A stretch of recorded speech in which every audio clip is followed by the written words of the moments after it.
اللہ تبارک و تعالی نے قرآن مجید میں ارشاد فرمایا ہے کہ وَبِالْآخِرَةِ هُمْ يُوقِنُونَ، فرمایا اہل ایمان کی یہ شان ہے کہ وہ آخرت پر یقین کامل رکھتے ہیں، ان کا قیامت کے دن پر کامل یقین ہوتا ہے۔ یہ اہل ایمان کی شان ہے۔ مسلمان جو ہے اس کے جو بنیادی عقائد ہیں ان میں سے اہم اور بنیادی عقیدہ آخرت ہے۔ دنیا سے جانا ہے، دنیا کو چھوڑنا ہے، آخرت ٹھکانا ہے، یہ مسلمان کا بنیادی عقیدہ ہے۔ کافر یہ سمجھتا ہے کہ جب مر جاؤں گا تو مٹی ہو جاؤں گا، یہیں مجھے کھانا پینا ہے، یہیں برتنا ہے، یہیں رہنا ہے، یہیں سارا کچھ کرنا ہے۔ لیکن مسلمان کا یہ نظریہ نہیں ہے، بلکہ مسلمان کا یہ نظریہ ہے کہ میں کچھ وقت کے لیے دنیا میں آیا ہوں، یہاں مجھے نیک اعمال کرنے، اگر میں نے برائی کی تو مجھے اس کی سزا ملے گی، خیر کا کام کیا تو مجھے اس کی جزا ملے گی۔ عقیدہ آخرت مسلمان کو بہت ساری جگہوں پہ بہت سارے برے کاموں سے روکتا ہے، منع کرتا ہے، اور عقیدہ آخرت اسے بہت ساری جگہوں پہ مضبوط بھی کر دیتا ہے۔ اور عقیدہ آخرت ایک ایسا عقیدہ ہے جو ایک نئی روح پھونک دیتا ہے انسان کے مزاج کے اندر، اسے جینے کا ڈھب دیتا ہے، سلیقہ دیتا ہے۔ وہ ایسے نہیں ہوتا کہ بس شترے بے مہار پھر رہا ہے، نماز پڑھی ہے تو شاید کس مقصد کے لیے پڑھی ہے، کھانا کھایا ہے تو کس مقصد کے لیے کھایا ہے، بال بچہ، شادی، ان ساری چیزوں کا ایک مقصد بن جاتا ہے جب آخرت پر انسان کا یقین کامل ہو جائے۔ اور اگر آخرت پر یقین کامل نہ ہو تو پھر ان چیزوں کا کوئی مقصد باقی نہیں رہتا۔ عقیدہ آخرت اچھے طریقے سے اپنے ذہن میں بٹھائیں کہ ہم نے جب دنیا سے جانا ہے تو پھر قیامت کے دن اللہ ہمیں جزا یا سزا عطا کرے گا۔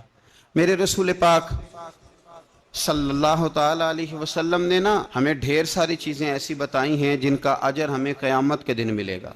اور اگر عقیدہ آخرت موجود نہ ہو، قیامت کا قائم ہونا موجود نہ ہو، اس کا وقوع ہونا ممکن نہ ہو، تو پھر بہت سارے معاملات ایسے ہیں جن کا ویسے کوئی مقصد نہیں رہتا۔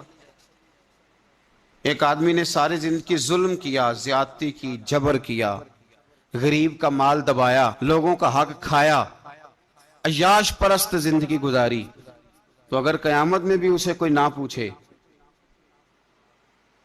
تو پھر مظلوم تو مظلوم رہ گیا نا، پھر کمزور رہ گیا، پھر ناتواں تو سمجھنے لگا کہ کوئی ایسا نہیں ہے جو میری بھی داد رسی کر سکے۔ تو آخرت کا جو عقیدہ ہے وہ انسان کو مضبوط کر دیتا ہے، وہ غریب آدمی کے لیے آسانیاں فراہم کرتا ہے، اس کو محسوس ہوتا ہے کہ نہیں، میری بھی کوئی داد رسی کرنے والا ہے، میرے نام پر بھی پوچھا جائے گا۔